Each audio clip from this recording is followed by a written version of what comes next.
Hello, neighbors and teammates. Welcome to Ortho Out Loud. Today is story time.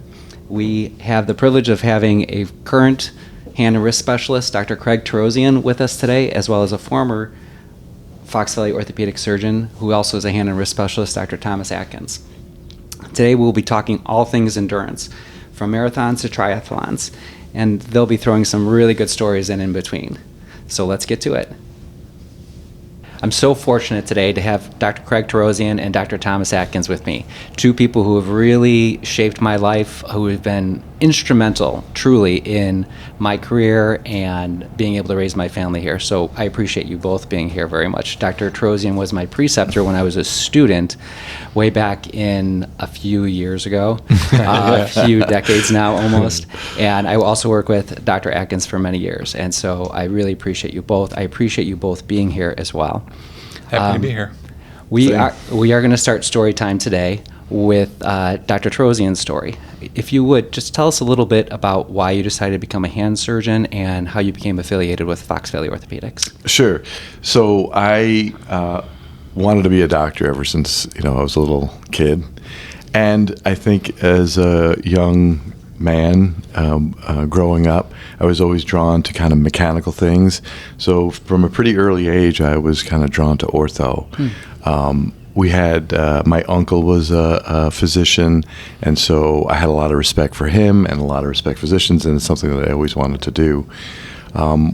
As I kind of went up the chain, graduated high school and college, I met up with various mentors, one of which was an orthopedic surgeon, and I just was kind of drawn to the things that he was doing, restoring mobility, and quality of life, and rather than taking care of disease and and illness. So I kind of was drawn to orthopedics from a very early age. And then in terms of hand surgery, again, it was a mentor that kind of drew me to it. It was actually Dr. Vysotsky, who is a orthopedic surgeon at Lutheran, who I was a student underneath. Mm-hmm. And he was super cool, and I liked the things that he was doing. He started out in practice, and he quickly got a very busy practice. And I ended up doing his fellowship, and then others kind of fomented my desire to do hand surgery. I like little things. I like being an expert in a small area. There's not many people with the kind of knowledge that Dr. Atkins and I have in terms of hand. There's very few hand surgeons actually in the United States. There's only about 5,000 compared to like 50,000 orthopedic surgeons. So that basically sums it up. I wanted to be a doctor for as long as I can remember. Hand I was drawn to because of it's kind of unique. It's small. I like doing the microscopic part of it, and it's thrilling being able to restore someone's hand function. How did you get out to the Fox Valley? So when I was finishing, it was in '94. And at that time, there was a move towards socialized medicine, and they were kind of there were machinations in Congress about ways to have a one-payer system. So physicians' offices, private offices, were kind of nervous that there may be a change in the reimbursement system, so they weren't really hiring. I had a strong desire to come back to Chicago. I trained in Houston, so I spent a year there, and I liked my year in Houston, but I really wanted to come back to Chicago because my parents are from here. Nancy, my bride, she's got a big family, and her family is here. And so I was kind of looking for a job, and there weren't really that many prospects. And then my sister-in-law called and said, "Hey, I don't know if there's anything, but there's this sign across the street. They're building some orthopedic practice there." So they were building their house at Eaglebrook. Oh. It was like there was no houses there. It was this huge development. They were like one of the first houses. Mm. So as they're building their house, they're going by this, they're going by here. And this is where they had just been putting up the building. So I didn't think it would turn into anything, and they were actually looking for a spine surgeon. I was like, yeah, I'll do spine. So I said, yeah, whatever it takes. I'm your man. Because I was enticed by the fact that, it was Geneva, and my bride, her sister was from here. And then I came to interview, and then I was, then I kind of sealed the deal. I was very impressed with the physicians.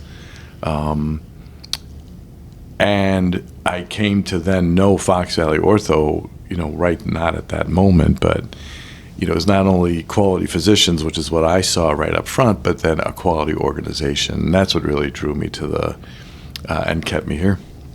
Very interesting. Thank you. Sure. Dr. Atkins, can you tell us a little bit about your story? Yep, I didn't know all that story. Isn't it interesting? I learn something every time, even though I've known these people so long, too.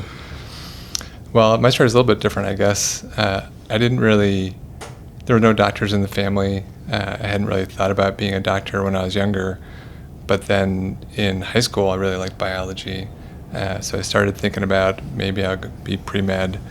And then in college, I was exposed to more opportunities to see what it was like and really enjoyed it.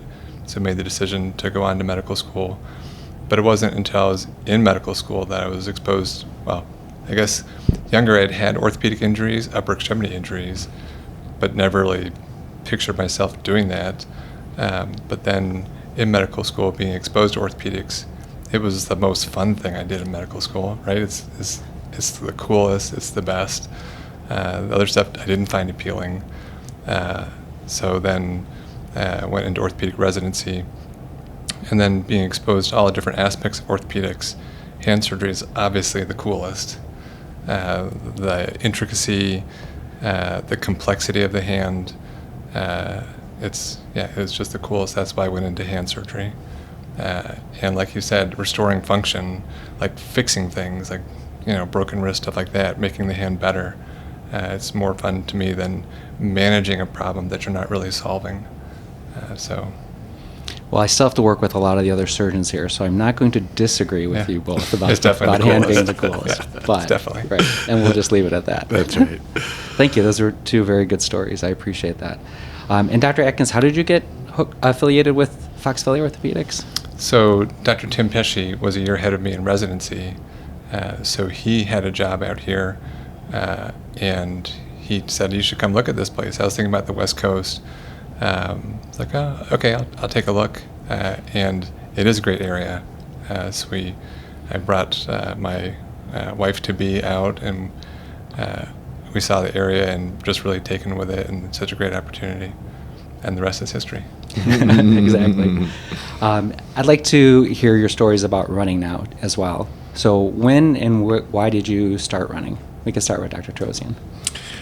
Well, I came to running a little bit later in life. So it was actually Dr. Ketterling who was the person that motivated me to run. I had been swimming, and then I think I bought a bike, or somehow I started biking, and I told Kevin that I was biking, and then he goes, well, okay, all you got to do is run, and then you can do a triathlon. And for some reason, I had never put those two things together, that I could actually do a triathlon, until he said it. I'll never forget where I was. And so then I said, yeah, I guess I could. So swim, bike, run, that's right. So I started running as part of triathlon, and then actually running became my most favorite thing to do of the three disciplines. For reasons I'm sure we'll discuss later, but that's how I got into running. And I probably wasn't. I was probably 37 years old when I started. Yeah. And that's around when you were training for your very first triathlon. Yes. Yep. So it could be done at any age. It sounds like almost. Maybe not any age, but very close. Yeah, I was a late starter for sure. I don't know if it helped me. Maybe if I was trying to go faster, I would have started sooner. But I wasn't doing it for a win. No, you're doing it for yourself, right? And to feel good. Right. And I understand that you also trained with your son. Is that right? Did he run triathlons as well? Yes, he did. So he was actually another inspiration for me. So I kind of went through different phases.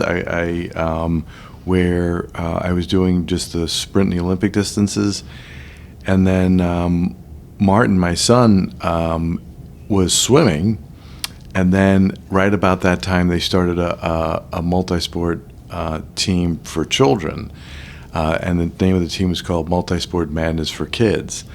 Interesting, they have a race coming up this coming weekend, and at Del Nor, and he had done that race. That's how he got interested in it, and then he and I started training together, and that was some of the most fun I've ever had. You know, we would ride our bikes together, and then it didn't take long for him to get much better than me, so I got to be left in the dust, and he'd be left picking up the pieces.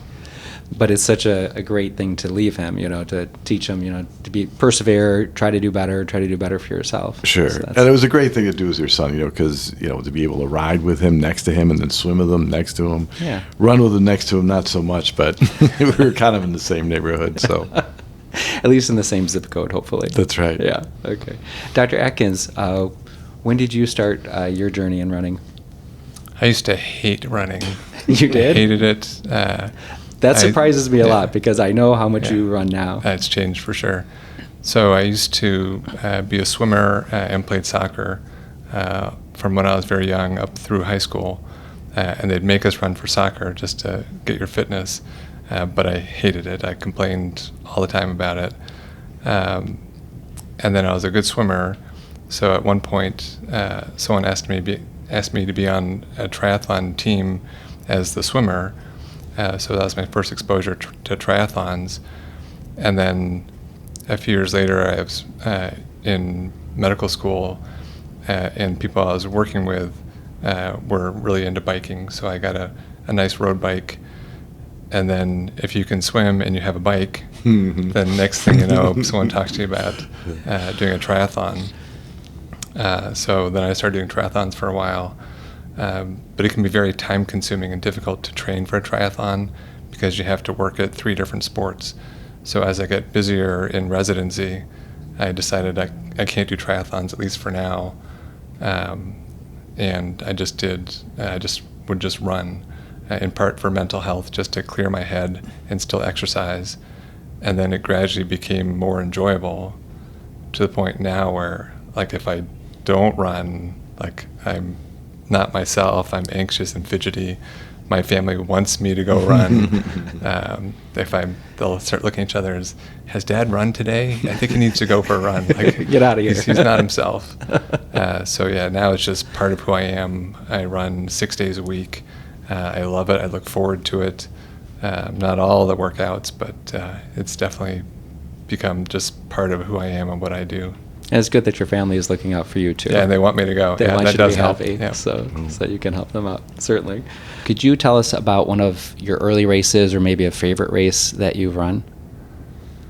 Well, what comes to mind first is my first marathon, and I was badly undertrained, and it was awful, like truly awful. I didn't think I could finish,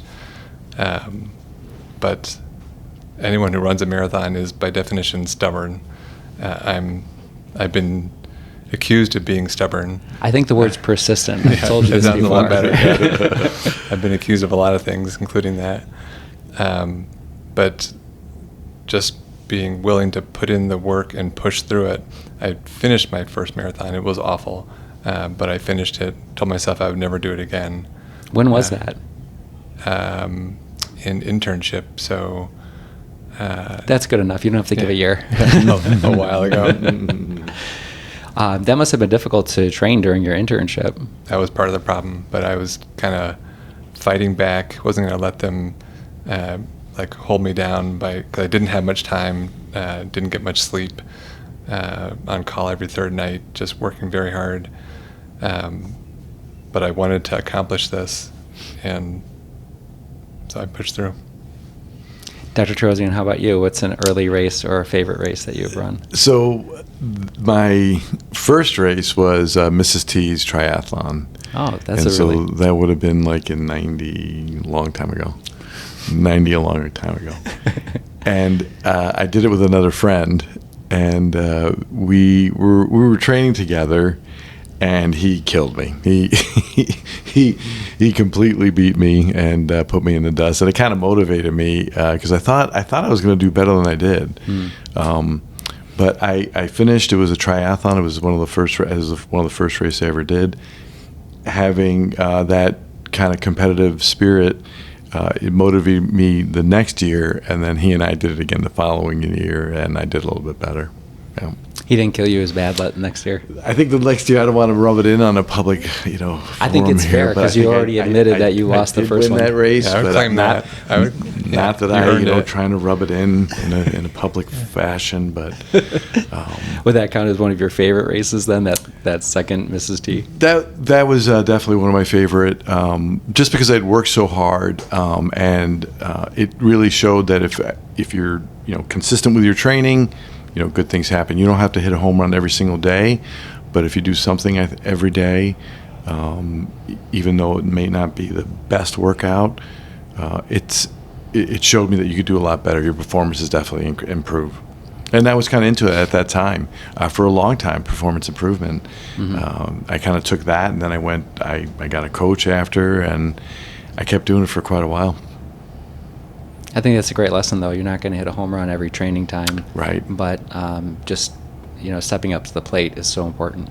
Every day, yeah. You should do something. Or every race, same thing. You can't do your best every time, but if you keep putting in the hard work, it's going to come together. But for something like a triathlon where you're training in 3 different sports, or a marathon where you just have to put in a lot of hours training, it takes that dedication to achieve what you want, whatever that may be. Right. Dr. Atkins, how about you? What's one of your favorite races that you've done? The Chicago Marathon is probably one of my favorites. The crowds there are fantastic, all the support, and it's kind of like a tour all through the city. So that's just really a lot of fun, a lot of positive energy. That's interesting that you mentioned the support, and we've talked before about having support from your family, maybe from other runners to get you out there, but just on race day as well. It sounds like having that support was really important. Yeah, you can get a lot of energy from the crowd. Some races are nice because they're in a beautiful setting, but then a lot of times there's just aren't people around you. So for an experienced runner, it's not as bad, but for someone who hasn't run very many, the extra energy of a place like Chicago really makes it a lot more fun and helps you get through it. And there's always dark times in a marathon. It's a long race. Mm-hmm. The longer triathlons, there's dark periods where you just need the support to help you get through it. Like the mental support, you're just like I don't want to do this anymore, and why am I doing this? The question, why am I out here? Why did I do this to myself again? Again. And how many times have you questioned yourself, or how many races? A lot. I think I've done 32 marathons now. Wow, impressive. It just means I have issues, right? Oh, that's good. That's consistency. That's amazing. What about you, Dr. Torosian? What's a favorite for you? It definitely would have been Ironman Wisconsin. I came to love that race. Such a beautiful race, such a beautiful course.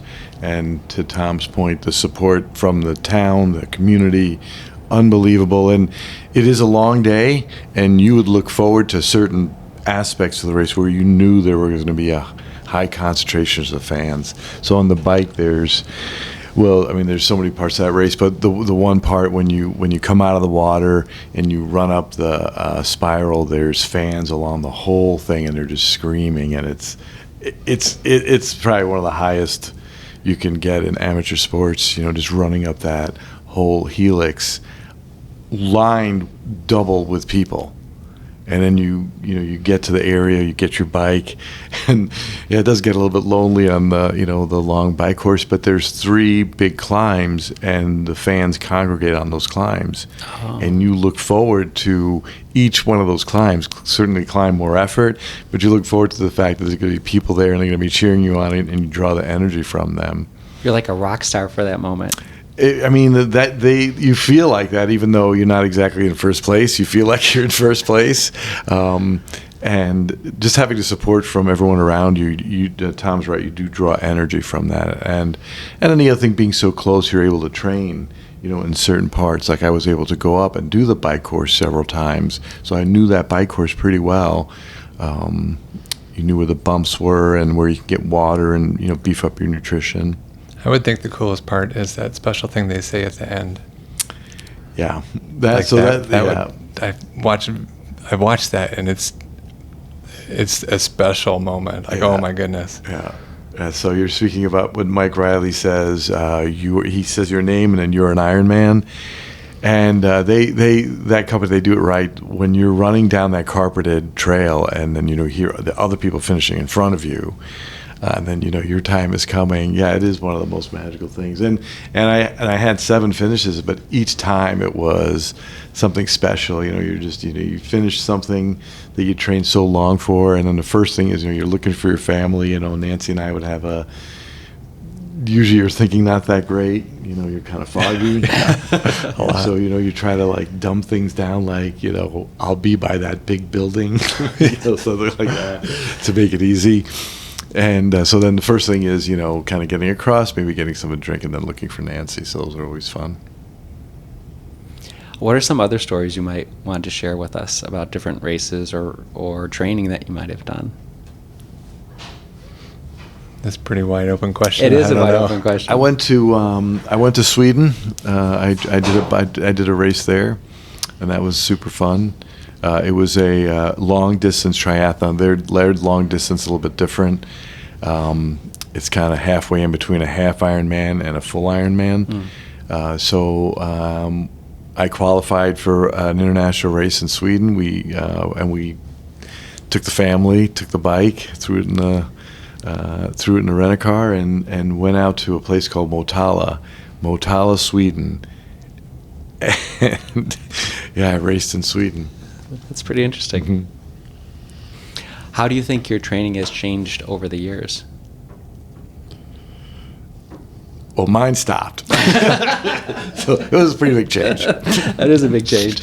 No, mine kind of adapted to, my body, which, things started to hurt a little bit, and I was kind of fighting injuries a lot. And so I had to definitely tune it down. So I switched to basically just walking and swimming. And biking I'm a little bit leery about because of the balance issues. Not that I have balance issues, but I think as you grow older, you have to be cognizant of the fact that your balance is not as good. And it's something you definitely have to work on. So I think, strengthening your core throughout your lifetime and working on balance is important. If your balance isn't good on the bike, a split second that could be trouble, and this isn't the right time for me to have a femur fracture or something silly like that. So I kind of stopped biking, but I do swim and I do walk with the dog. So I trained a lot. For sure. My training has changed a lot over time. It used to be like my first marathon, like not good training at all, very haphazard and inconsistent. I gradually became a lot more consistent with it. Started using different plans, and the plans also were a little bit simple at first and became much more detailed and complicated, and incorporated more different aspects of training, more mileage as I went along. So these days, a typical training week is 50 to 55 miles, and I'm running 6 days a week. I had kind of preset plans that I would adapt to my speed, but now I finally have a coach because I'm trying to just get a little bit faster. So the coach has made a big difference. I'm my best fitness ever, fastest ever, which is pretty good at my age. So, what's the goal that you're trying to get? Why are you? Been trying to qualify for Boston Marathon for quite a while. I keep getting closer and closer, but the qualifying time keeps getting faster. It's a moving target, so it's kind of a race between if that's getting harder faster than I'm getting faster. So we'll see. Well, it's a very prestigious race. I think it's a great goal to have. Yep. Hopefully we get there. We'll see. You've really given us some great stories so far. Could you help us with your expertise and let me know about some of the common hand injuries we see in running? None. Yeah, they're none. Ideally none. Yeah. Unless you fall, don't fall. Right. And don't fall, right. What about in other sports like biking? Do we see any hand injuries in biking, such as repetitive use type problems? Yes, so hand injuries in biking common because of the pressure that your hands experience with your body weight on the handlebars. So it's common to have pressure neuropathies or carpal tunnel syndrome or ulnar nerve compression at the wrist from biking. And biking can definitely exacerbate nerve compressions in the wrist. And they're usually very treatable. They're also avoidable. A way to avoid it is they make nice biking gloves. Biking gloves are probably a good idea to wear for that reason, but also, God forbid, if you do crash and you put your hands out, it's nice to have the gloves on so you don't get abrasions. Speaking of different handlebars can help avoid pressure for some people if they position their hands differently. Mm-hmm. But in general, your upper extremities aren't meant for weight bearing. But when you're biking, you are bearing weight on them for long periods of time potentially. And so gloves can be a big difference. Shifting your weight a little bit as you're biking could be a big difference too. Sure. And then padded gloves, and then also working with a trainer, they can usually get your bike position or your body position right to minimize the chance of that happening. And then speaking of gloves, are there any cold weather recommendations you might have for running in particular? The right gear for the temperature. Like I have a whole selection of different clothing for different temperatures, lightweight gloves, knit gloves, thicker gloves, because at every 10 degrees it's a different set of clothing. So just the right gear for the weather. Is there a temperature where you won't run outside? Low enough? If it's in the single digits, I'm just not interested. I have done it more than I want to, but otherwise I'll just go on the treadmill. Got it. I have a good treadmill. I love my treadmill. But that falls back to your persistence, doesn't it? Yeah, I'll still go run. Yeah, for sure. Do you find that your training as hand surgeons, the detail-oriented necessities you have, does that help with your training as far as your triathlons and your marathons? Yes, I did, because I think getting to this level, it is a very predefined set of steps that you have to take to get to being a hand surgeon. And it's kind of similar to being, reaching a goal as an athlete. You have to go through certain steps. And the attention to detail, being meticulous, being consistent, all those are things that help, I think, in life, in hand surgery, and in training.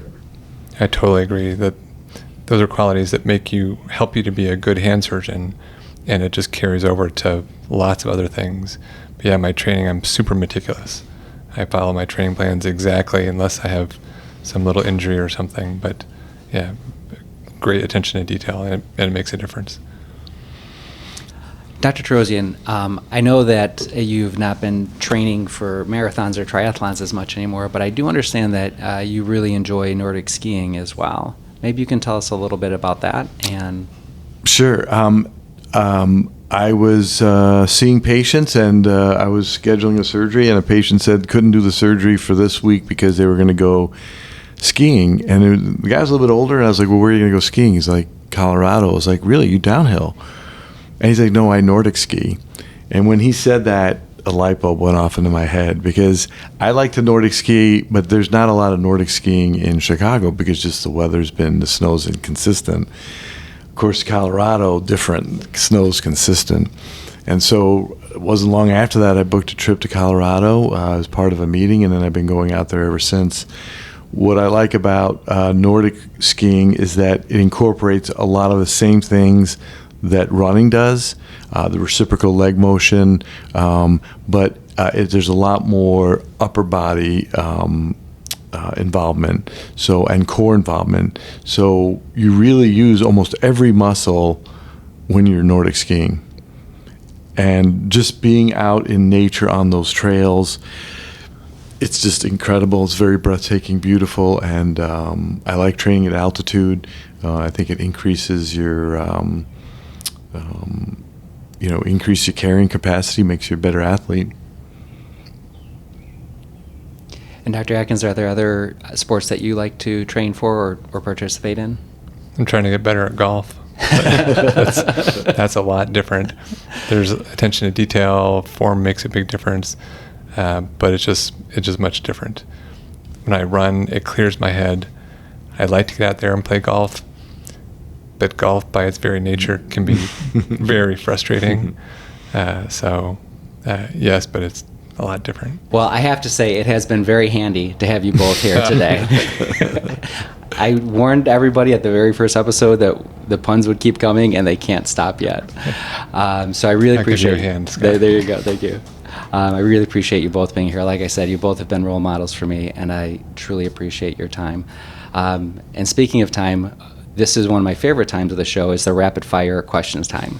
So what we'll do is I'll ask you a question, and just whatever answer you can give off the top of your head is perfect. And we will start with Dr. Torosian, then go to Dr. Atkins. But it wouldn't be fair if we let Dr. Atkins think about the answer every time, so we'll go back and forth a little bit. Oh, okay. Gotcha. I prefer to have more time to think about it. Hand surgeons are thoughtful by nature. We need just a minute to ponder. We'll give you about 10 seconds. Okay.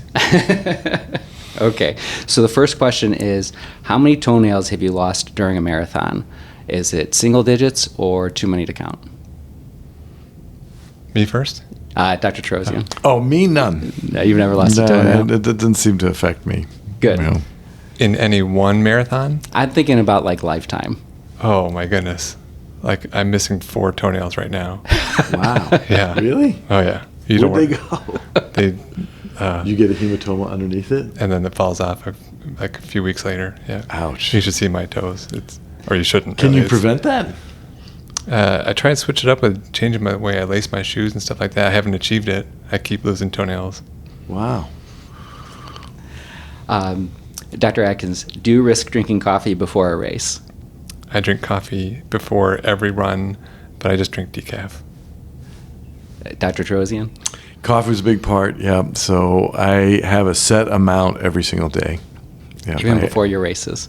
And then with the races, I would time it. Mm-hmm. So I would get up at 4, eat my first little breakfast. Actually, that was the big breakfast. So bagel, cream cheese, peanut butter and jelly, banana, coffee. I understand that caffeine is one of the only legal performance enhancers. Right? Yeah. It does help. Yeah. Yeah. But this is, again, the hand surgeon attention to detail. Yeah. We take care of it in a precise way, predictable, same no way surprises. Every time. Yeah. I just take it when I want it. No, I'm kidding. Okay, which is your favorite, Dr. Torosian? Radiohead or Genesis? Genesis, for sure. Radiohead. Oh, my goodness. See, having worked with you both over the years, I knew the answer to that one. Dr. Atkins, which would you rather do, a triathlon or a Tough Mudder? Ooh, that's a tough one, yeah. Literally. I like triathlons. I enjoyed Tough Mudder until I injured myself doing one. I will never do it again. Yeah. Memorable, I'll never do it again. So I guess I'd pick triathlon. I'm with you. I'll never do it. Or again. Dr. Torosian? Well, so I have to be triathlon. That's easy for me. Mm-hmm. The mud part, dirty part, I don't know. That's not right. Sweating is okay. Mud not so great. Mud not so much. You want to look good doing it. I think we've all seen injuries from Tough Mudder. People get hurt in that. Yes. Broken wrists. Yeah. Several. Dr. Torosian, as far as cars are concerned, electric or gas-powered, which would you prefer? Well, I love electric. Yeah, so I love the electric, maintenance-free, no gas. I zip around town. Pretty much my standard answer 99% of the time, unless it's the 1% of the time and I'm low on charge and there's nowhere to charge. That's trouble. Yeah. Dr. Atkins? That's an easy answer for me. I love fast cars. I love performance cars. I had a high-performance electric car, and I didn't love it. I missed the internal combustion engine, the visceral nature of it, the sound. So definitely gasoline engine for me. Dr. Atkins, in terms of triathlons, which part do you prefer, run, ride, or swim? Ooh, good question. The swim was my best part. But it's the smallest part of it, and it makes the least difference. I enjoyed the bike the most, and the run after all that was really hard, especially the first part of the run after you've been biking. So I'd say bike. Dr. Torosian? So my favorite part of the race is coming out of the water and getting on your bike. Yeah. Yeah, that's the best part. It's so exhilarating because, in the water, you don't know what's happening because, like, your inputs are off. Mm-hmm. And then you get out of the water. Okay, now you know what's happening. You're way behind and everyone's pretty much done. But at least you know where you're going. There you go. Yep. What is a non-medical / non-athletic skill you're really proud of? Hand surgery, I guess. I think that counts as medical. So non-medical skill that you're proud of. Non-medical, non-athletic? Right. I don't know. Yeah, I'm stumped on that. I've got more time to think about it. I don't know. I guess I don't know. Public speaking, reading. There you go. Public speaking. Yeah, that would be something I like doing. Yeah. Oh, you'd like to learn, not that you're proud of, or Right. yeah. I don't think I'm especially good at that. Are you good at Notwithstanding learning? this, at what? At learning or reading or? I'm good at learning. Yes. Yeah. Yeah. I have a growth mindset. Yeah. Yeah. That's a very good skill to have. Certainly. Is there a bucket list race you haven't done yet, Dr. Atkins? Yeah, for sure. The Boston Marathon. I think we've answered that one. Yeah. And what about for you, Dr. Torosian? I never did. It never will happen, and that would have been, a Kona, but this is a dream that'll never happen. Yep. Dr. Torosian, what's the funniest thing a patient has ever said to you? That's a good question. Well, we do surgery a lot, and I think that's a big unknown for patients. And the funniest thing someone ever asked me was like, what happens in surgery? Like if they have to go to the bathroom. And I guess I never really thought about that, but those are some of the fears that patients have, because there's loss of control. And I guess that's not really a funny question, but it seemed funny to me. Dr. Atkins. I've had, patients are often nervous before surgery because it's unknown. We're just used to it.